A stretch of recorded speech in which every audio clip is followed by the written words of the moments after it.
Hello everyone, I'm Matejowska, the creator and creative director behind Multiverse Mission X, and welcome to this special behind the scenes video. Remember to turn on English subtitles using the appropriate button if needed. Before we start, I would like to take some minutes to properly express my gratitude for all the support and love me and the team received. The animations have reached unbelievable milestones, with just the animations video having well over 1.8 million views on X. I had high hopes for this project as I was well aware of its potential and all the efforts we put into it, but I would never have imagined something like this. I received so many respectful and heartwarming comments, and while I couldn't answer all of you, rest assured I've read them all. I even received messages from people saying that they were inspired to pick up the pen again and get to work thanks to Multiverse Mission X inspiring them, which was very touching.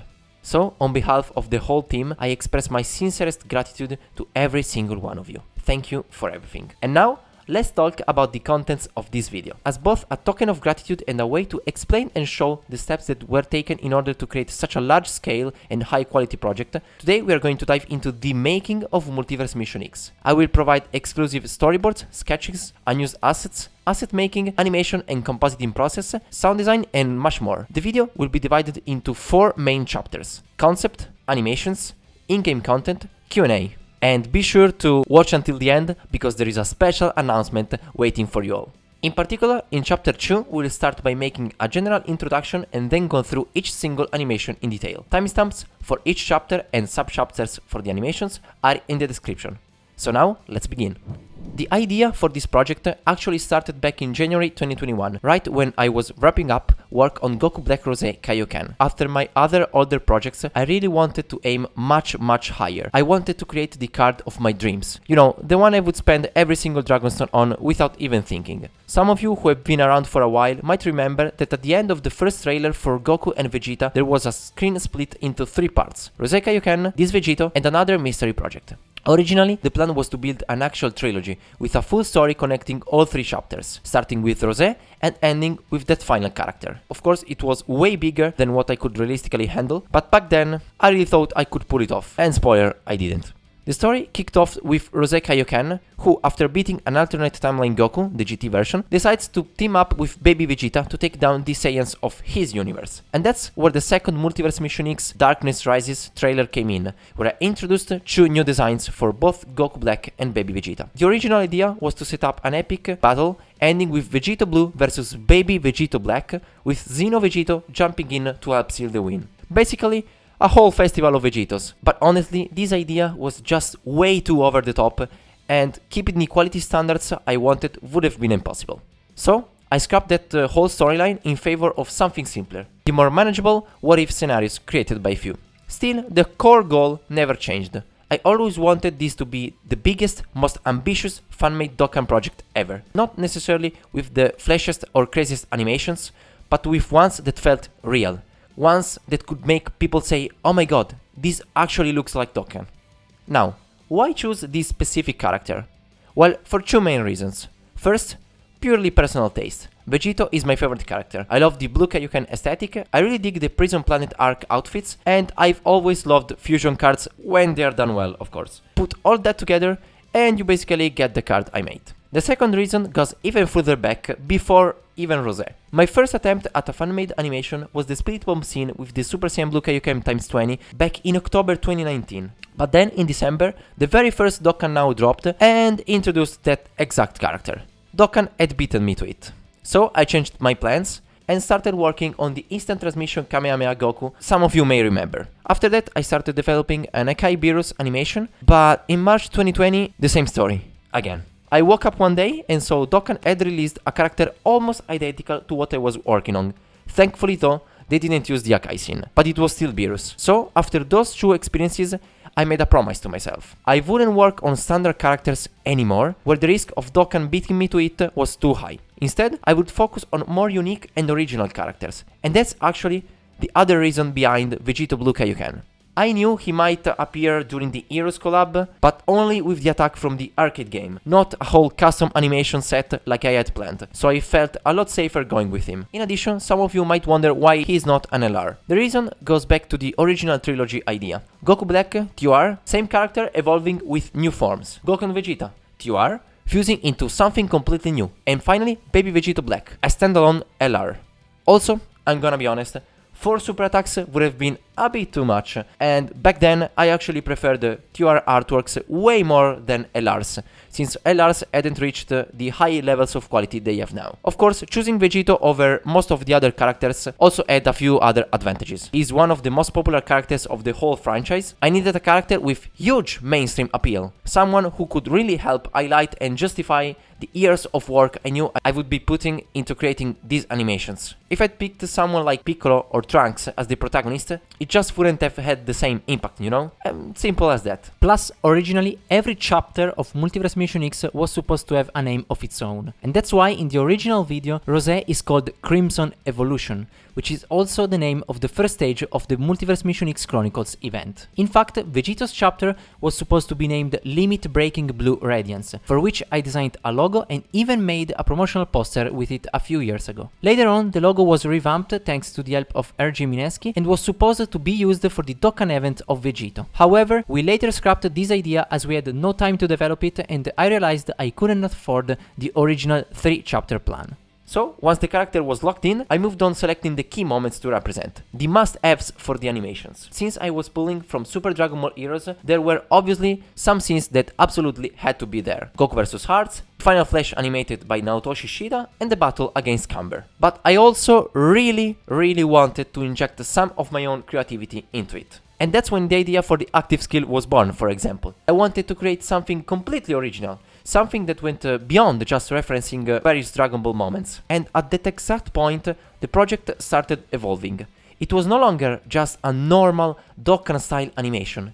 It became a celebration of all pop culture related things I've loved since I was a kid, featuring references to card games, matches, and so on. That's also why it took me so long to finish. Then, during the production, a few more ideas were added along the way, like including an entrance animation after the 7th anniversary introduced the concept, and even considering a banner unit. That last one took me a lot of back and forth, because I wasn't sure about it. After 4 years of work, was just releasing Vegito Blue enough? Or should I take the risk of adding another character and another animation? In the end, I figured, since Super Saiyan 4 Vegito shows up in the main animation, it would make sense to have him as the banner unit. And that way, the main Vegito Blue character could also have a best buddy ready to go. Finally, and we will dive into this way deeper in chapter 3, there was another big question left to answer. Besides animations, what else do private server users actually care about? If the goal was to create a full custom experience, we had to get this right too. So we did some field research, asking users directly through polls, surveys, and even questioning some of them. And from there, well, we figured out our game plan. But more on that very soon. Now, moving on to the animations, let's start by talking about the Super Saiyan 4 Vegito Xeno 1. This part was a mystery until the very end. As I mentioned earlier, I didn't want to leave Vegito alone after so many years of anticipation, and I also wanted a connection to Super Saiyan 4 Vegito in the active skill. However, maintaining the high quality standard I aimed for would have taken too much time, so I made a conscious decision to make his animation slightly less refined compared to the main character. And well, Dokkan does this too. It was a way to meet the deadline while also turning the challenge into a precise creative choice. And this approach justified the slightly less polished look, making it feel more realistic. To compensate for the lower quality, like less hair movement and much more static frames, I focused on the concept and the ideas themselves. I drew inspiration from Mazin Kaiser and Beast Gohan, and it was interesting to use the sword, which doesn't appear in the main Vegito unit. This allowed me to showcase Vegito's full arsenal throughout the project. I completed this animation at the end of 2024 because I was still not sure until the last moment. I didn't want to have a character with new art but an animation identical to an existing one, because it would have clashed with the project's intent to be fully original. The animation itself was created in about 2 weeks, and I admit I aimed for minimal effort with maximum results, creating just a few assets and utilizing them effectively. For the entrance animation, the idea was focusing on each character individually to highlight them and finally bringing them together to complete the cycle. This was arguably the most important animation because it was the first one the people would see. Instead of a standard entrance, I chose transformations for their coolness and to include the card in the transformation boost category. Initially, I planned to go from base to Super Saiyan Blue to show a climax power-up sequence, but I discarded this idea due to excessive length and feedback from you guys regarding what an appropriate intro length would be. Goku's transformation references the famous scene against Hearts to stay true to Dokkan's recreation approach, while Vegeta's transformation is inspired by the iconic scene from Dragon Ball Super Broly, which was very cinematic and already high quality in reference. Both transformations end with a focus on the newly achieved form, to which I added a flash reveal effect to enhance the drama and impact of the transformation. The final pose is an obvious nod to the two iconic poses from the Saiyan saga, with a wink to the No Limits meme. The voice lines aimed to convey a different approach to their collaboration, often portrayed as forced and unwilling. But in this case, I wanted to show Goku and Vegeta collaborating voluntarily, aware of their rivalry, but also of what they can achieve together. Hence why the "Let's go Kakarot" and "We are gonna." Now, I want to take a few minutes to explain the compositing process behind these scenes, and also every other scene with Super Saiyan Blue aura during the animations. First of all, what does compositing mean? It's the process of taking two or more separate images or layers and putting them together to create one final result. In other words, it's not enough to have the character on one layer and the aura on another layer to achieve a good result. You need to adjust the balance between white and darks, sometimes refine things by hand, do some color grading and so on. However, this process doesn't align well with the methods used by Dokkan to create its animations. The format they use, LVF, is quite old and optimized for calculating many small separate images quickly. On the contrary, it struggles when processing more complex images, especially those not broken down into multiple pieces. This is why, if you look at the animation assets, each body part is often separated from the rest. This not only gives animators more control, also significantly reduces the final size and consequently the processing power needed. However, if you want to achieve a more immersive and realistic effect closer to traditional animation, the only solution is to use finalized frames as images and place them on each frame in the animation software, as seen with Tech Super Vegito or IGL BBS Broly.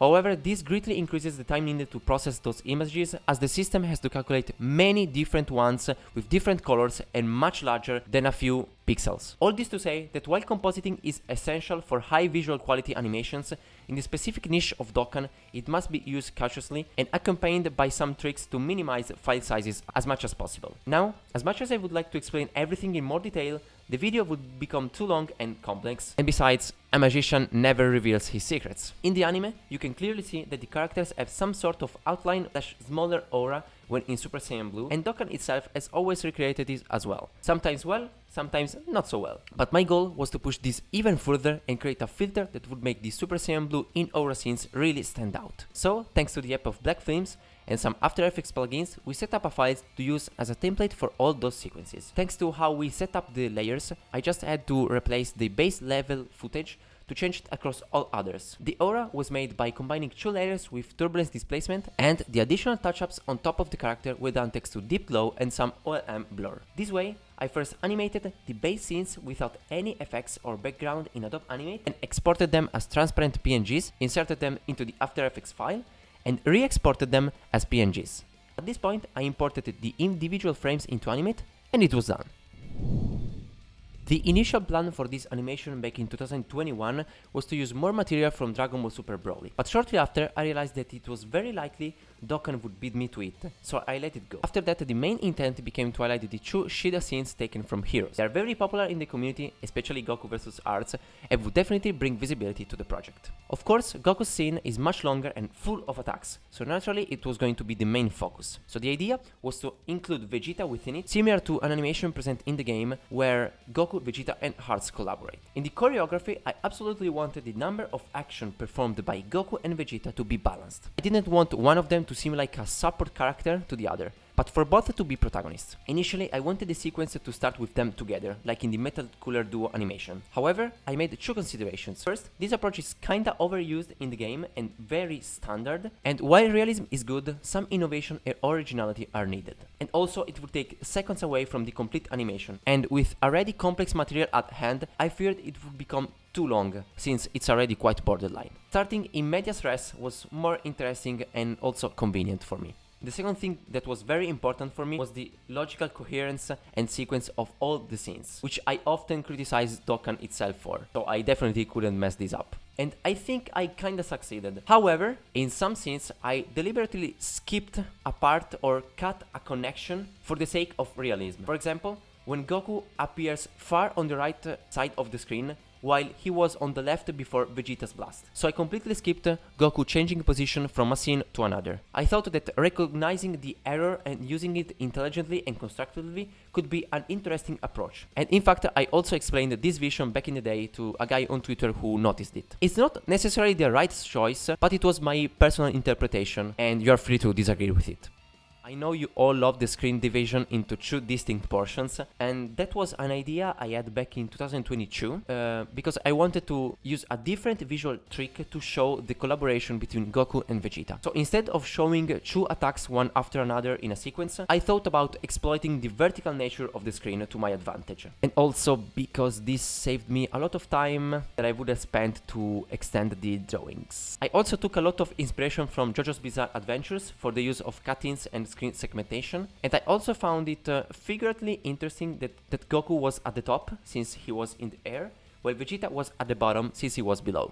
As to how I did it, I animated the whole sequence in a different file and each of Goku and Vegeta's animations into a symbol of their own. Then I added two layers with clipping masks on top of each one, and I exported the whole thing. Just like the Super Saiyan Blue auras in the intro, the whole sequence was imported as single frame PNG's images. And for a moment, I thought about referencing the first beam clash in the Saiyan saga between Goku and Vegeta and putting the enemy in the middle of the two, but I didn't want to distort it by switching their positioning, and I also wanted to use specifically Final Flash instead of the Gully Gun. The final explosion is taken from Yu-Gi-Oh! 5Ds, my favorite series of all Yu-Gi-Oh! I love Yusei and the Stardust Dragon, and this one of the first ways I incorporated my other pop culture passions into the project. It's a sequence by Junpei Ogawa. His explosions are super dynamic with a build-up full of innovative, very sharp shapes. So I think it added a lot to the animation. This was one of the animations that took the most time. Not because it was particularly complex, but because how many times it changed. I will admit I made a rookie mistake by never creating a proper storyboard from the beginning, and that led to constant shifts in directions over the years. At first I wanted to use the iconic cutscene from Kakarot, but I soon realized that at the time it was way beyond my skill level. Then I thought about using the fighter's intro,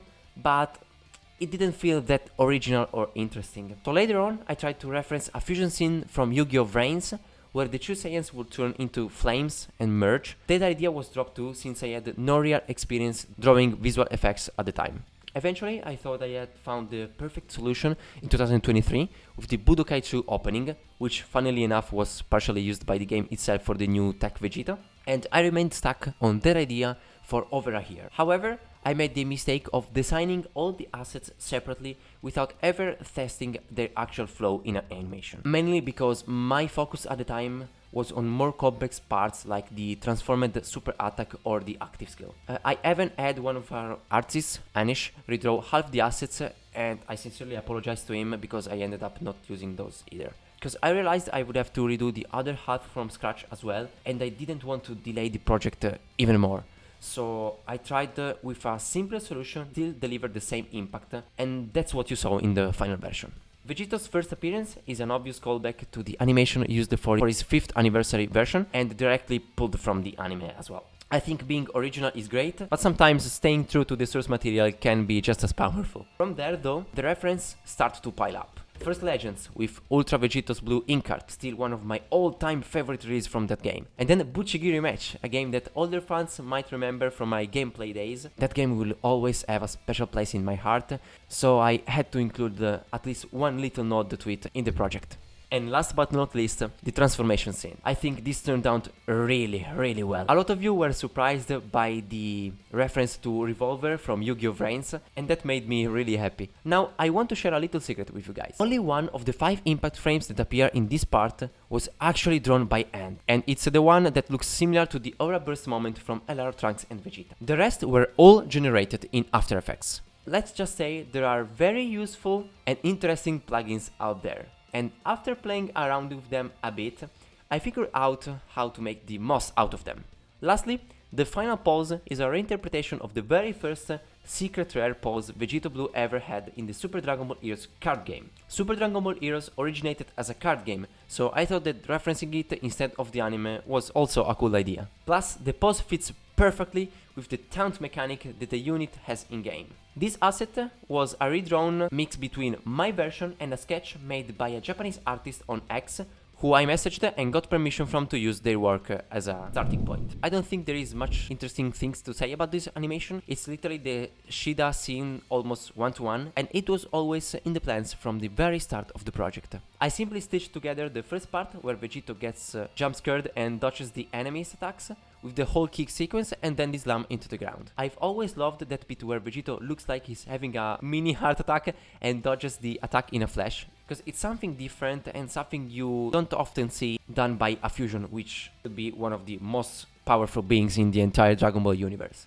For those of you who remember the very first time I showed Vegito back in 2021, the original counter was supposed to be the Spirit Stab. This was later changed to be the Shida sequence as the project grew larger both in scale and ambitions. Plus, I've always loved this particular close-up and I couldn't accept not including it in the animations.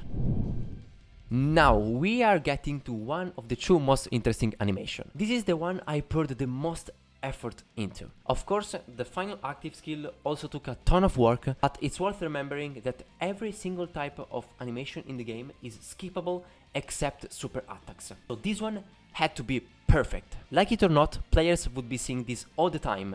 From the start, I knew the rhythm had to be super dynamic and never boring. It had to clearly show Vegito's overwhelming power, and that's why I went with a sequence packed with all sorts of attacks. A knee strike, key blast, kick, punch, and then a special move as a finisher.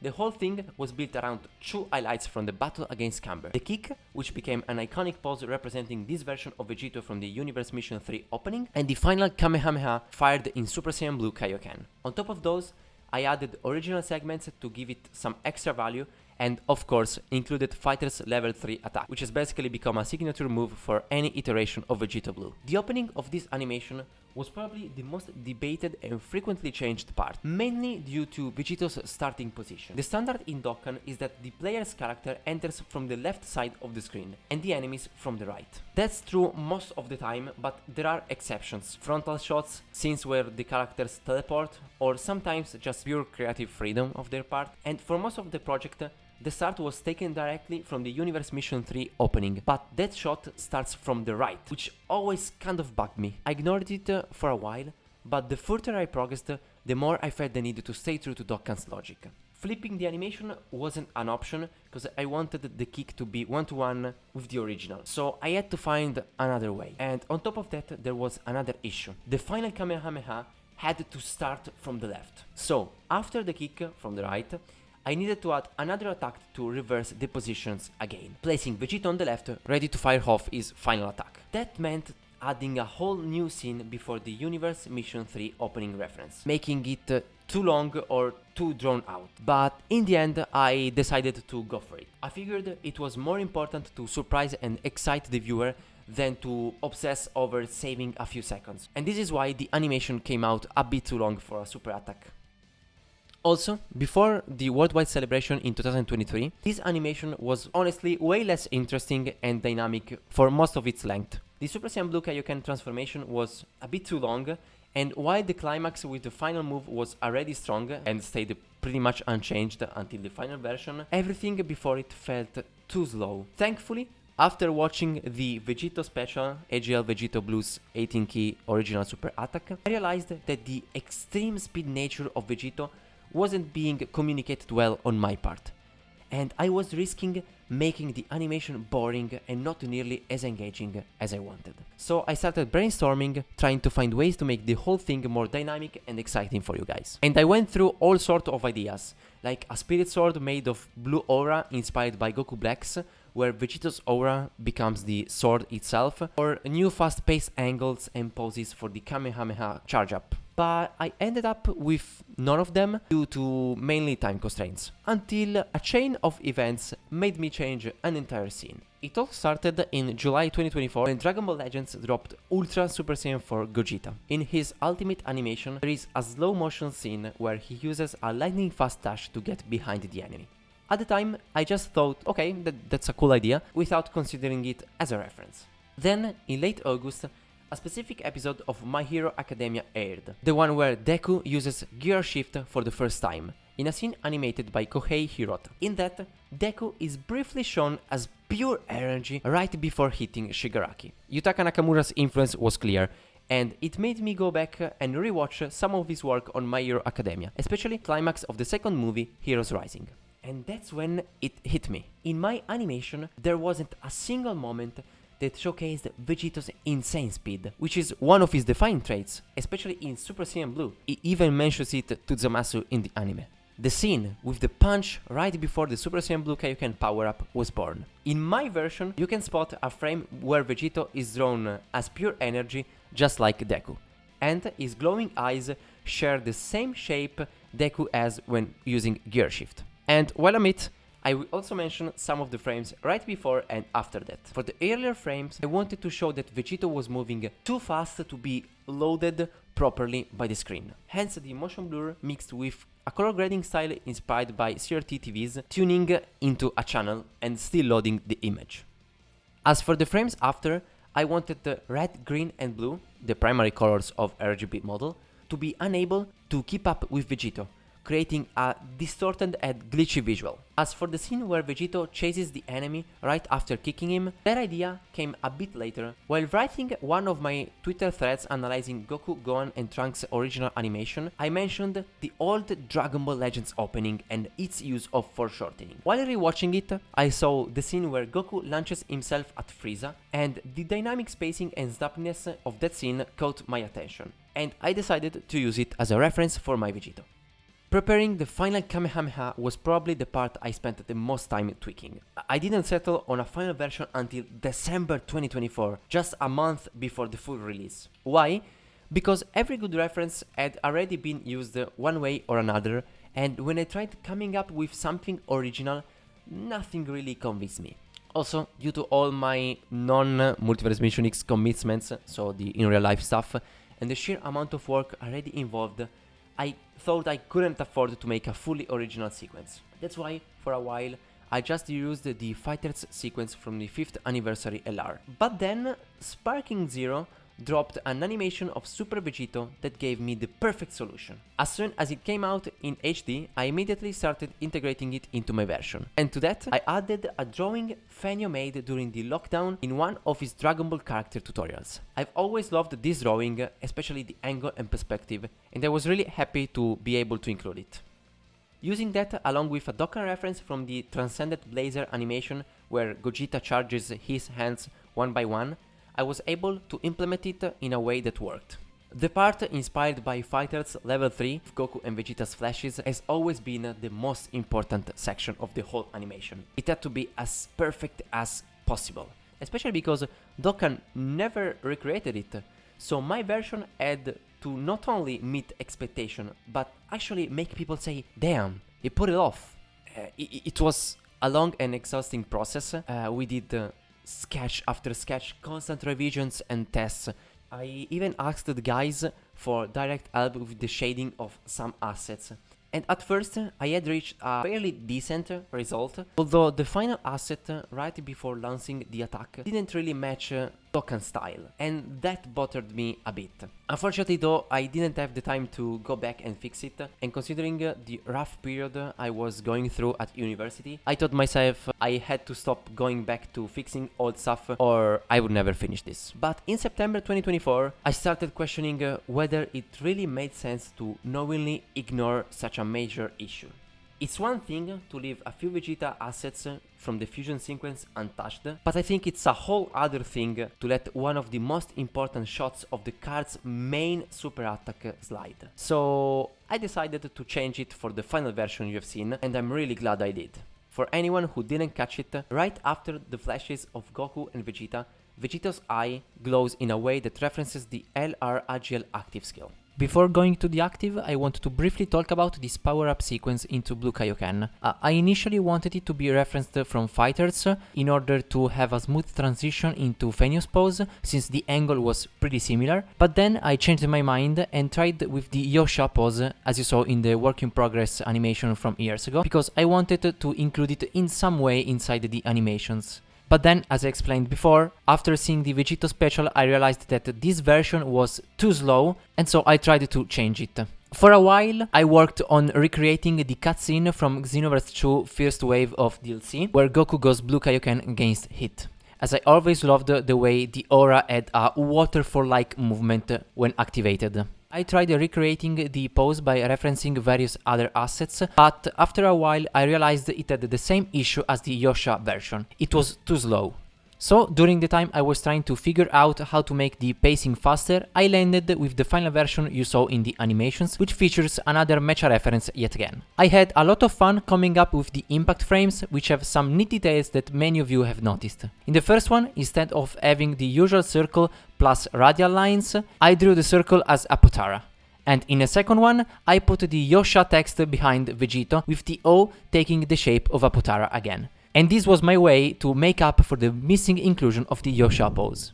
And here we are, the final one. This was obviously the climax of the whole card, the moment I kept hidden until the very end. In the last trailer, released just a week before the launch, I only showed a glimpse, the scene with the fire dragon, and only a few of the other guys who worked on the project had seen some bits of it, but no one ever seen the full version except for Yuquency created the OST using the animation itself as a base. This idea came to me as soon as Big Bang Mission 6 dropped back in January 2021. Honestly, it never really changed that much. Even the storyboards and sequences remained almost the same since day one, except for the double Vegito power-up, which I finalized in August 2024. If the whole project was meant to be a global celebration of everything I love, this animation in particular is, well, it all comes together. Dragon Ball, card games, matches, my original idea, it's all in here. First, I was a bit worried about the animation's length, but I did my best to make each scene unique and interesting, and above all, to keep a good pace so viewers wouldn't get bored. From the very first shot, I wanted to make it clear this animation was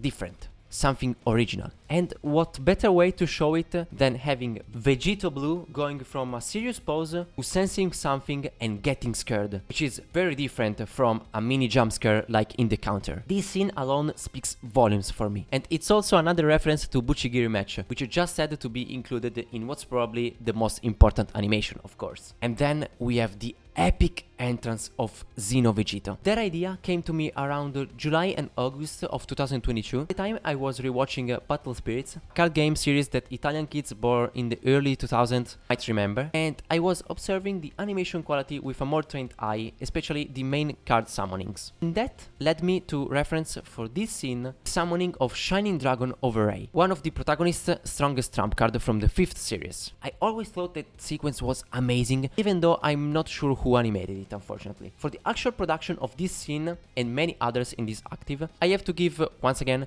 massive thanks to Black Flames. His kindness and After Effects mastery were a huge help. He basically guided me through most of the compositing work. We started by me drawing the base shapes in green and purple, then we imported them into After Effects, and using a mix of plugins and other secrets, we turned them into that awesome looking fire dragon.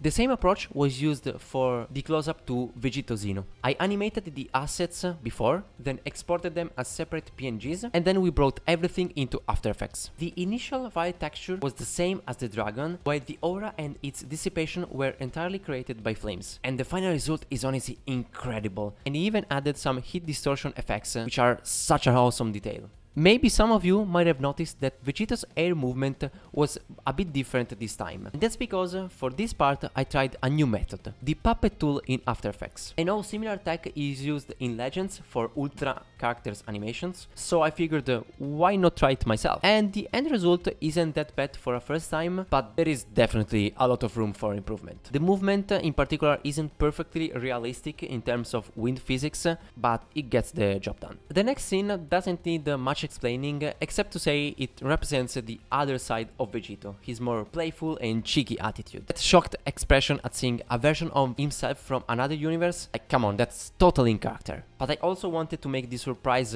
brief. In fact, he pulls himself together very quick and gets hyped to fight alongside himself. And I have to say, I've always loved this interaction because I think it just fits him so well. Now, the power-up scene. As I mentioned earlier, this one gave me a lot of trouble, kinda like the build-up to the final Kamehameha. I couldn't find an idea that just felt right.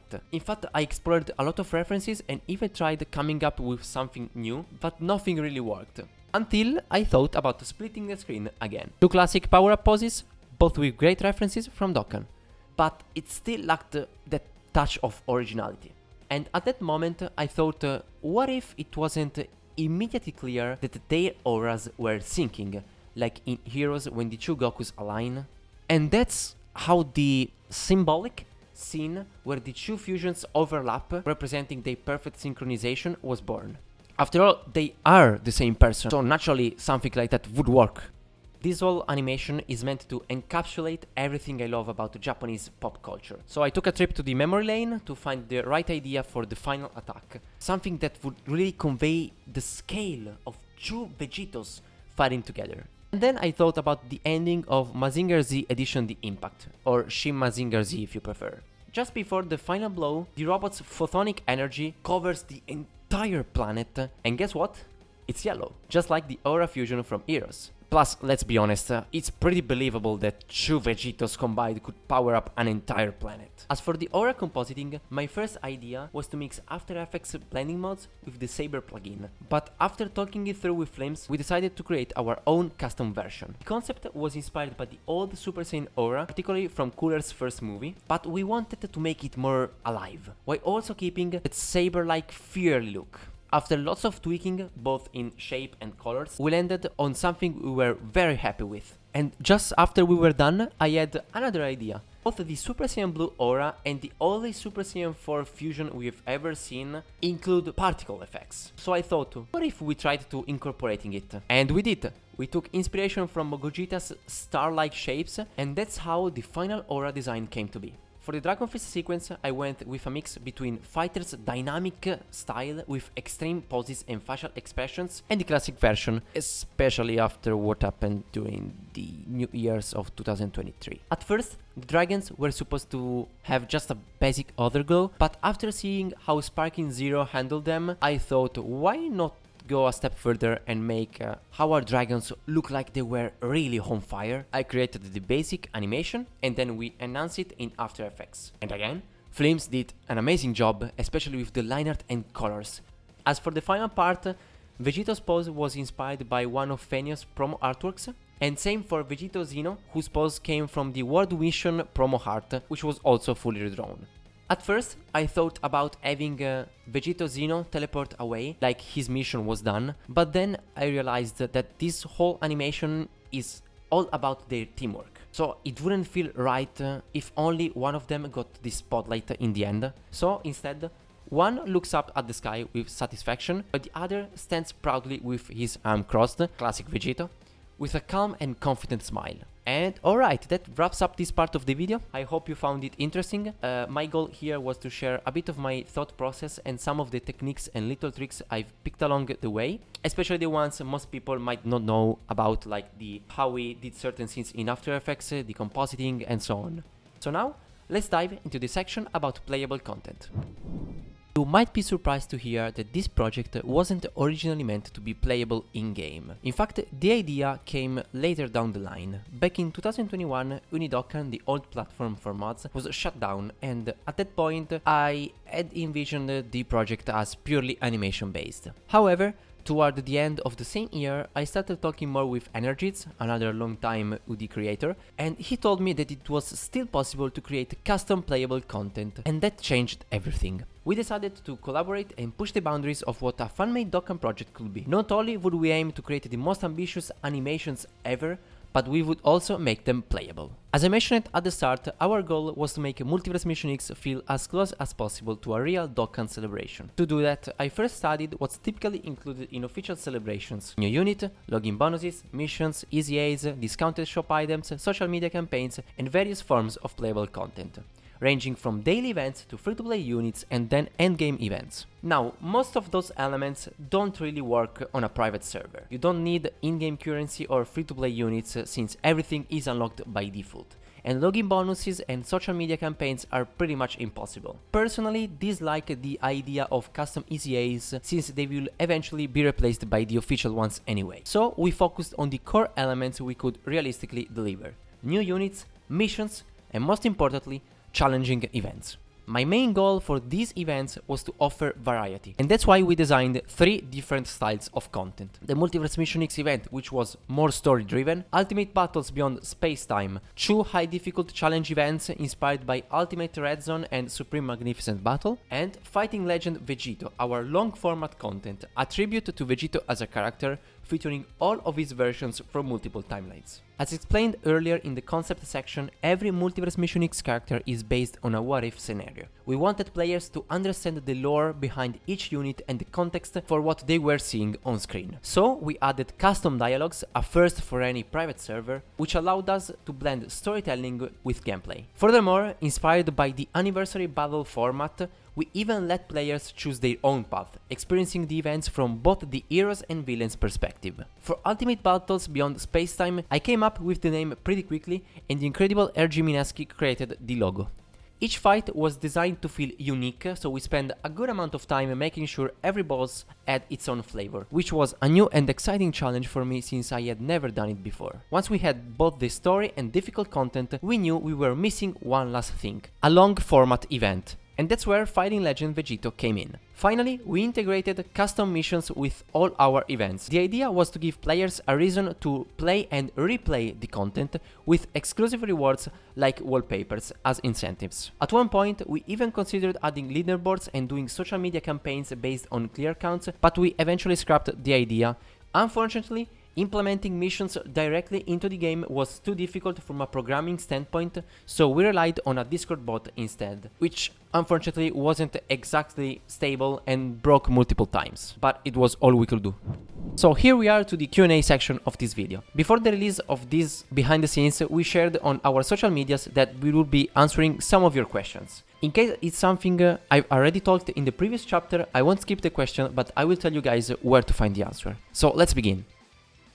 Well, as I said before, probably the reference to Fighters level 3, or I have to say the part where Goku charges his Kamehameha in the base super attack, which referenced the incredible animation from Naotoshi Shida that had that 360 degrees spin.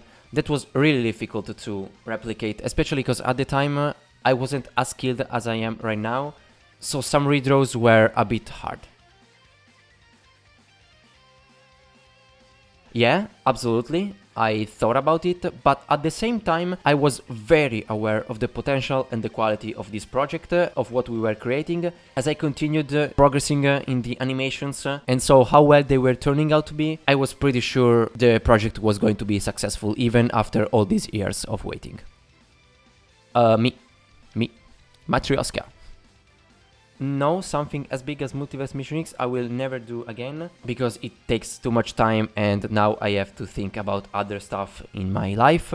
And if you're referring to just kids concepts, occasionally yeah, but if you're referring to fan animations, I do not miss a single one. I'm super interested in the topic. For this I already answered in chapter 2, but this being a heroes unit, I obviously wanted to highlight the most well-known sequences from that show. As I said, something as big as this I probably won't do again. Of course, never say never, who knows, but at the moment I'm recording this video, I don't think so. No, I never considered it, since I like the Japanese dub much better than the English one, so I just wanted it to be JP only. Because Vegito is my favorite character. No, but we are going to make kit adjustments in order to let him keep up with the ever-evolving meta in the real game. I didn't make the sound effects and the Lua, I just did the sound design in Premiere Pro and then shared it with the team that handled all the programming and that stuff. For animations alone, I used Adobe Animate and After Effects. For drawing the assets, I used the Clip Studio Paint, Photoshop and Procreate on my iPad. I didn't do it personally, but based on how much time it took, I think it was quite hard, yeah. With a lot of help from talented and very kind people who lent me their hand completely free out of pure passion for the game and the project. So once again, a huge thank you to all of them. It was very fun and I learned a lot of things. Don't get me wrong, I also had my low periods where I was a bit overwhelmed by how difficult of a task I gave myself. But, you know, those times are also the ones where you grow up, you know, and learn new things and evolve as a creative. So if I could go back, I will do it again without a single second of hesitation. But yeah, now that a few months have passed, looking back at it, I'm so glad I did this project because I learned so many things that I also use in my professional designer career. First of all, thank you for the very kind words, and yes, as I answered before, I did because Vegito is my favorite character. Thank you. It almost took 4 years. I started this in January 2021 and I finished the animations in December of 2024. So almost 4 years. The animations I did alone, while the assets took a team of roughly 15 people. I asked them for sketches, for line arts, for help on the shading, just, you know, splitting the work between all of us. But I also worked on a lot of assets myself, of course. Thank you, even if KX Dokkan is not owned by me. And for the question, I honestly can't say for sure, but from what I know, that should not be possible. Creating EZAs or just new units is accessible to pretty much anyone who is willing to study and learn how to program them into the game. There are a lot of people who are also willing to help, so if you want to do it, I can confidently say that you can. It's not easy, of course, but you can. Creating custom animations is a different story, however, and that is very hard in my opinion, because you not only have to learn how to animate and the principles of animations, and study how Dokkan does the animations if you want to replicate their style, but also either learn yourself or find someone who is willing to help you with sound effects and enemy placement, which are the real pain, and fortunately I was able to have someone help me in regards to that part. And of course you also need to be capable of drawing Dragon Ball characters, which isn't easy as well.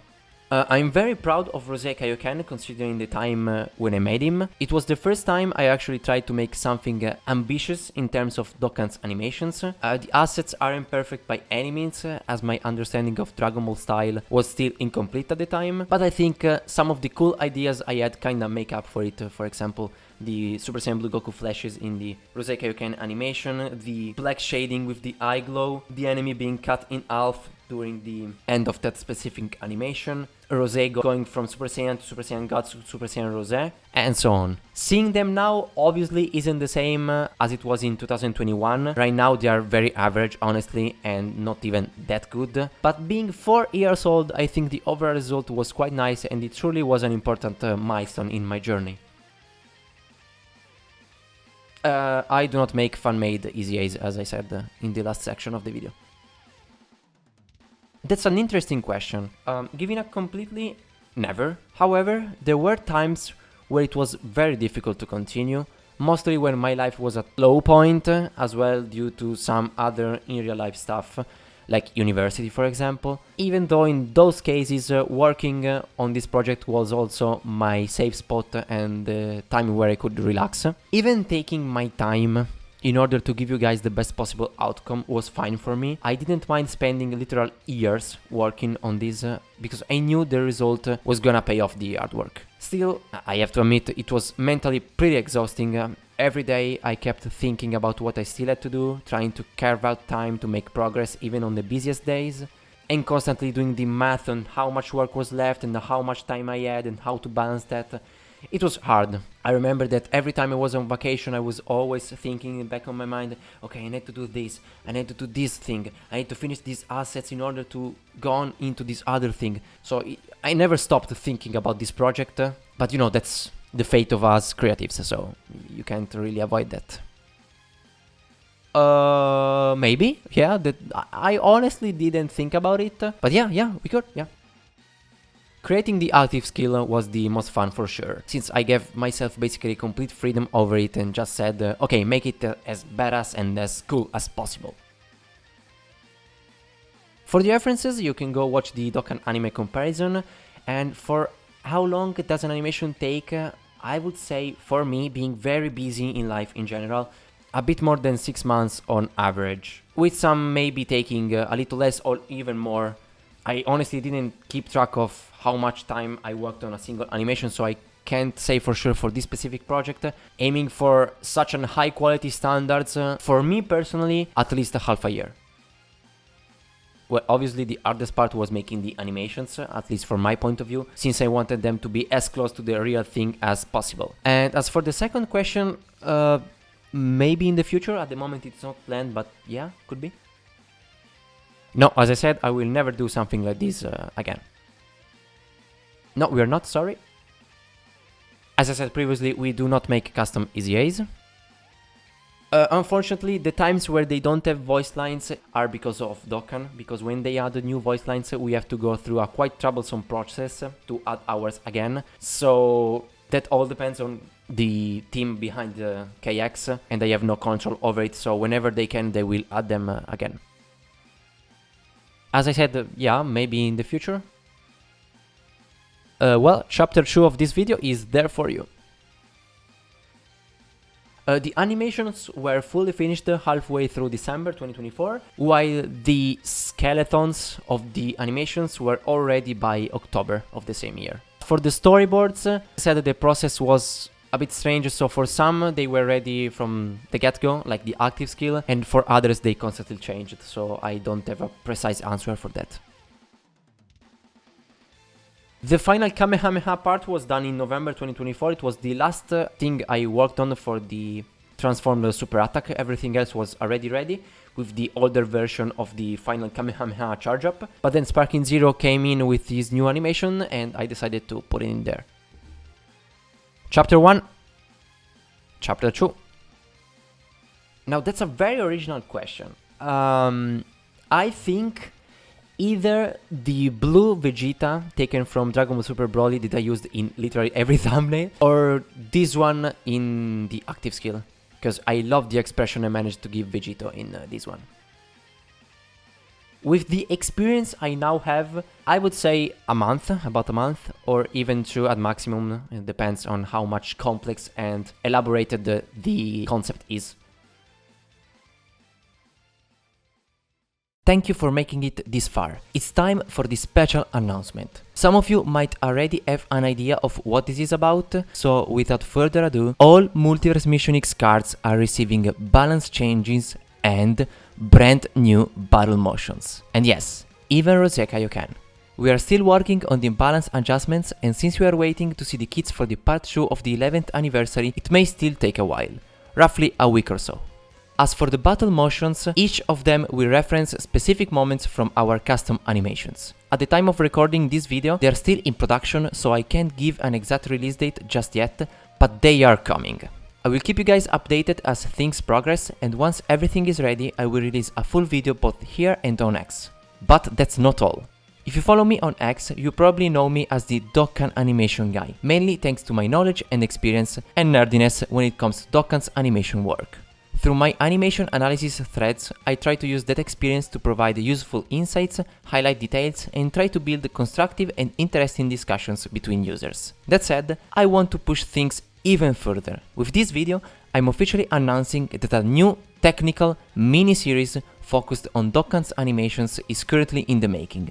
The series will consist of 2 videos. Part 1 will cover the stylistic and technical evolution of Dokkan's animations from 2015 to today. I will break down and analyze the technical improvements, stylistic shifts, and key milestones that shaped Dokkan's animation style from its early days all the way to 2026. And trust me, there is a lot more to talk about than you might expect. Then, part 2 will focus on how Dokkan animations are actually made. Drawing from years of experience emulating their production methods, I will walk you through the entire process in detail. Every step, technique and production trick used when creating Dokkan-style animations. It will essentially be a full breakdown of the animation production pipeline. Needless to say, these videos will be long and require a significant amount of work, so don't expect them to drop anytime soon. But I wanted to use this video to officially let you know what's coming. And that's it. We have finally reached the end of this video. Thank you so much for sticking with me all the way through. It means really a lot. Once again, thank you so much for all the support, the kind messages and the incredible reactions throughout this journey. It truly warmed my heart and I couldn't be happier with how everything turned out. I've had a blast working on this and I've learned so much along the way, and these years of work definitely paid off. So, I wish you all the best. Bye guys.